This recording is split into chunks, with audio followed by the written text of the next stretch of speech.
Hai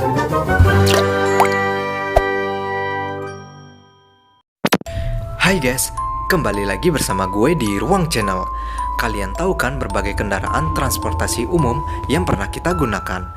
Ternyata ada kisah horor dari kendaraan transportasi umum ini guys. Mereka yang mengalaminya di saat malam hari.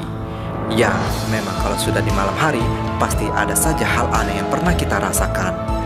Nah guys, di sini gue akan membahas kejadian horor di kendaraan umum. Tanpa basa-basi, langsung saja kita mulai cuplikannya.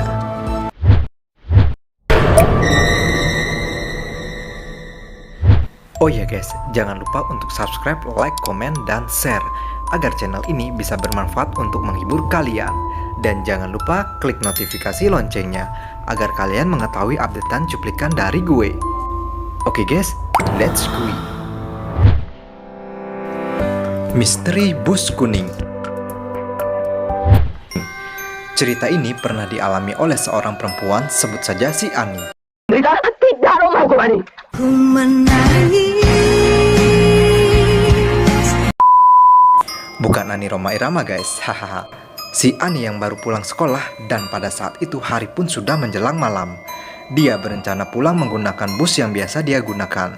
Setibanya di perjalanan, dia disapa lalu dihampiri dengan seorang perempuan. Perempuan itu juga mengenakan seragam sekolah yang sama dengannya. Mungkinkah itu temannya? Lalu mereka pun pulang bareng untuk naik bus kuning. Ketika sedang menunggu bus, si Ani kehilangan teman barunya itu. Lah, kok hilang? Apa mungkin dia salah alamat? Hahaha. Dan ada salah satu seorang warga memberitahukan kepada dia kalau dia itu barusan saja bertemu hantu perempuan yang dulu meninggal bunuh diri di bus tersebut. Wow.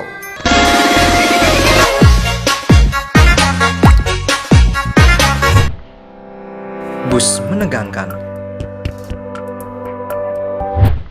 Kejadian ini dialami oleh seorang perempuan, sebut saja si Meme. Dia yang suka naik bus malam sepulang bekerja. Ketika itu si Meme melihat bus yang sudah tidak asing baginya. Dia pun menyetop bus itu. "Stop pak." "Iya neng, mau kemana?" "Mau ke hati akang." Anjay, hahaha. Tidak guys. Lalu dia duduk di sebelah pria tua yang usianya sekitar 40 tahunan. Dia pun mencoba melihat sekelilingnya, ternyata enggak ada satupun penumpang yang berbicara atau bersuara. Begitupun juga dengan sopir dan keneknya. Wajah mereka terlihat pucat persis seperti kayak mayat. Dan anehnya semua penumpang menggunakan pakaian putih. Mungkin mereka kapelan buat kondangan guys, hahaha.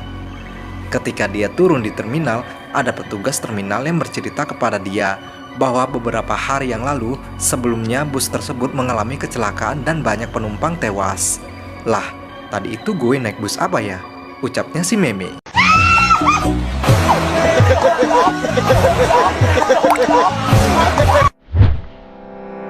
Kereta jalan sendiri. Cerita seram mengenai kereta berhantu di jalur Jakarta Bogor sepertinya memang sudah nggak asing lagi. Salah satu cerita yang sempat booming mengenai kereta hantu adalah penumpang yang turun dari kereta itu enggak lagi melihat kereta lainnya. Tetapi kejadiannya yang paling membuat kuduk merinding adalah kereta yang berjalan sendiri tanpa masinis dari Bogor hingga stasiun Manggarai. Auto kabur gue kalau berada di situ, hahaha.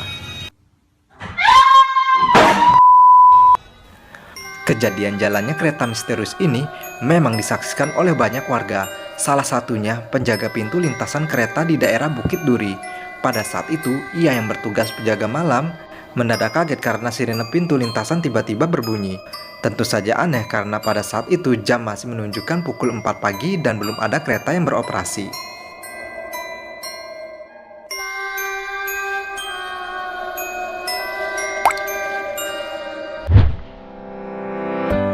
Naik kereta hantu. Cerita lainnya masih mengenai tentang kereta hantu guys. Kejadian ini pernah dialami oleh seorang mahasiswa, sebut saja si Tono, yang naik kereta menuju Depok. Saat itu jam sudah menunjukkan setengah 12 malam. Ketika si Tono turun di stasiun Depok Baru, ada petugas yang memberitahukan ke dia bahwa sebenarnya kalau kereta terakhir itu tiba di Depok jam 10 malam. Setelah lewat dari jam itu sudah nggak ada lagi kereta yang beroperasi. Lah kok bisa? Terkejutnya si Tono. Lalu dia menceritakan kepada petugas tersebut keanehan saat ia menaiki kereta dari stasiun Universitas Pancasila. Ketika dia naik kereta tersebut, ia merasa di stasiun tersebut tidaklah sepi. Namun saat berada di dalam kereta, ia melihat penumpang mengenakan pakaian serba putih di satu gerbong. Dia pun duduk di sebelah lelaki tua yang tengah asik membaca koran.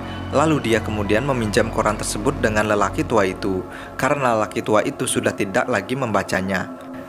Akan tetapi ia harus turun karena kereta yang telah ditumpanginya sudah berada di stasiun Depok Baru, dan itu koran pun terbawa olehnya. Setelah dia amati koran itu, ternyata koran itu terbitan tahun 1953. Angkot misterius. Cerita ini kejadiannya sudah lumayan lama dan ada hubungannya dengan peristiwa kerusuhan tahun 1998 yang diduga saat kejadian itu memakan korban sekitar 450 mayat terbakar di Mall Klender. Setelah kejadian itu, banyak orang memilih untuk menghindari tempat itu. Singkat cerita, ada seorang lelaki, sebut saja Wowo, dia menceritakan kejadian yang dia alamin. Pada malam itu dia baru pulang dari rumah temannya di daerah Buaran. Karena tujuannya ke Rawamangun, maka dia naik angkot nomor 27 jurusan Buaran Rawamangun. Ketika melintasi Buaran, beberapa penumpang naik ke dalam angkot. Lalu setibanya di jalan, saat angkot mendekati Mall Klender, beberapa penumpang turun begitu saja dan masuk ke dalam mall yang belum lama terbakar. Para penumpang yang turun itu hanya terdiam saja. Begitupun juga angkot yang ditumpangi si Wowo. Lalu si Wowo pun terkejut ketika melihat perubahan kulit dan bentuk para penumpang yang berubah menjadi hitam legam seketika, dan tercium bau daging yang terbakar.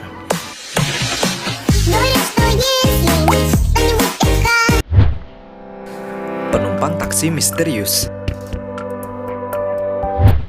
Cerita ini dituturkan oleh seorang sopir taksi kepada penumpangnya yang kemudian berbagi di medsos. Sebut saja si Joko. Ceritanya si Joko, sang sopir taksi di malam hari. Dia mendapatkan penumpang perempuan dan si perempuan itu meminta untuk diantarkan ke rumahnya. Dalam perjalanan, si Joko tidak ada keanehan yang dia rasakan. Dan ketika sesampainya tiba di rumah perempuan itu, lalu perempuan itu turun dari mobilnya dan langsung masuk ke dalam rumah. Si Joko pun sempat terheran, lalu dia hanya mengira kalau perempuan itu masuk ke rumah untuk mengambil ongkos untuknya.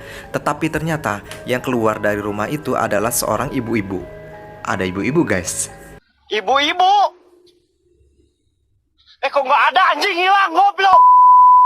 Si Joko yang penasaran dan ingin mengetahuinya langsung bertanya kepada ibu itu. Maaf, di mana anaknya tadi, Bu? Si ibu menjawab kalau sebenarnya anaknya sudah meninggal, dan si ibu pun menjelaskan kepada Joko kalau ada taksi kosong yang berhenti di depan rumahnya, itu berarti anaknya saya pulang. Nah yulu Jok, siapa suruh lo bertanya? Jadi semeriwing kan tubuh lo? Hahaha.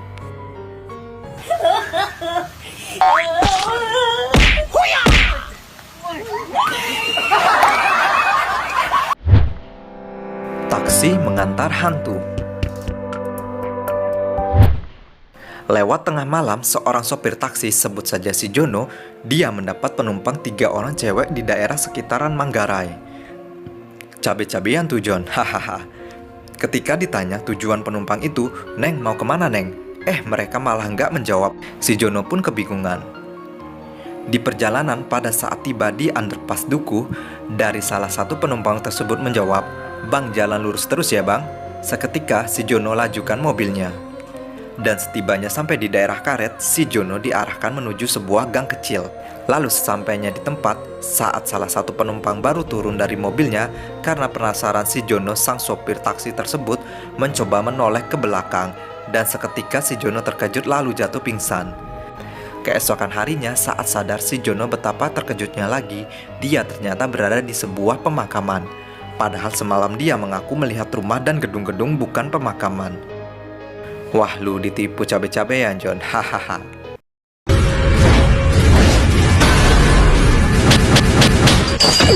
Hahaha. Nah guys, itulah kisah horor kendaraan yang dianggap nyata. So, kalian tidak perlu takut karena mereka sesungguhnya yang takut kepada kita sebagai makhluk ciptaan yang sempurna. Oke guys, gue pamit dulu. See you next time.